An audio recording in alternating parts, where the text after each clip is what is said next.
Jersey City, NJ, President Donald Trump showed up about an hour after the final match was underway Sunday at the President's Cup. Had he shown up much later, he might have missed the start of a long celebration for an American team that rarely had it this easy. This really was over before it started. Honestly, it was really weird being out there today, knowing there was no chance of losing, Dustin Johnson said, after going unbeaten in 5 matches.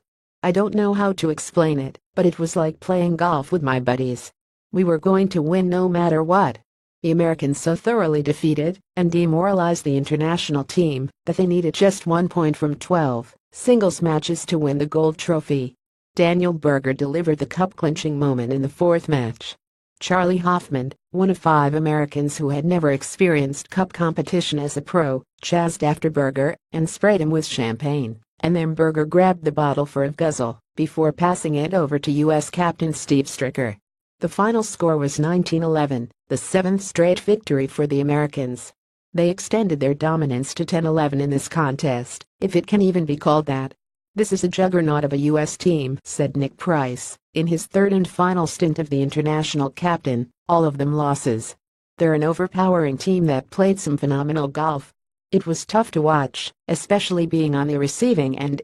The only consolation was keeping the Americans from a record rout. Charles Schwartzel, Adam Scott and Jonathan Vegas each won their first point of the week as the international team won the singles session. That kept the Americans from becoming the first team to win every session in the President's Cup. No matter. All they really wanted was the cup, and the only difference this year was who gave it to them. Trump became the first sitting president to attend the final day of the President's Cup and the first to present the team with the trophy. They came in here riding a ton of momentum and a ton of confidence, Stricker said. It was about getting out of their way. So thorough was this beating that Hoffman and Kevin Chappell could have clinched the cup Saturday evening if they had won their 4-balls match. Stricker sent them out at the top of his lineup to give them a chance to finish the job. Chappell nearly did, doubling over when he missed a 20-foot birdie putt and halved his match with Mark Leishman. Hoffman was beaten by Jason Day, a former world number 1 who had gone 9 straight matches without winning until a 2-and-1 victory. Instead, the clinching match fell to Berger, who had told Sky Sports in an interview Saturday, "Our goal from the minute we got here was to crush them as bad as we can.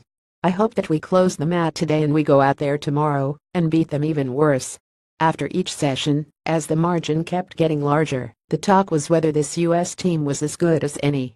Stricker simply had 12 players who were on top of their games. Phil Mickelson at number 30 had the lowest world ranking on this team and was the only player who didn't make it to the Tour Championship. He also gets credit as an architect behind a new American model of developing continuity and familiarity as they move from the Ryder Cup to the President's Cup each year. And it helps that the young core of this team has a blast with each other.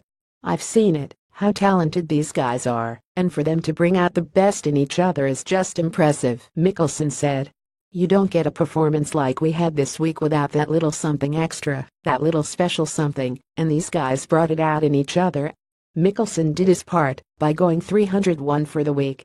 This was his 23rd consecutive team, including every President's Cup, and Sunday was his 100th career match. He won it on the 17th hole against Adam Hadwin. It was weird to have a stress-free Sunday singles, Mickelson said. It was a familiar outcome for Jordan Spieth, who still hasn't won a singles match in his 5 President's Cup and Ryder Cup appearances combined. That didn't dampen his mood. So lopsided were these matches that Patrick Reed said the Americans could have sent out 3 players on Sunday and figured out how to get 1 point. Not if I was one of them, Spieth cracked. The international team has not won since 1998 at Royal Melbourne. It looked as though it was turning the corner 2 years ago in South Korea, when the President's Cup came down to the final 2 matches in a thriller. This was a snoozer.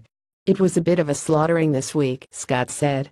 We've got to stand up and take our butt whipping like men and walked out of here with our heads high.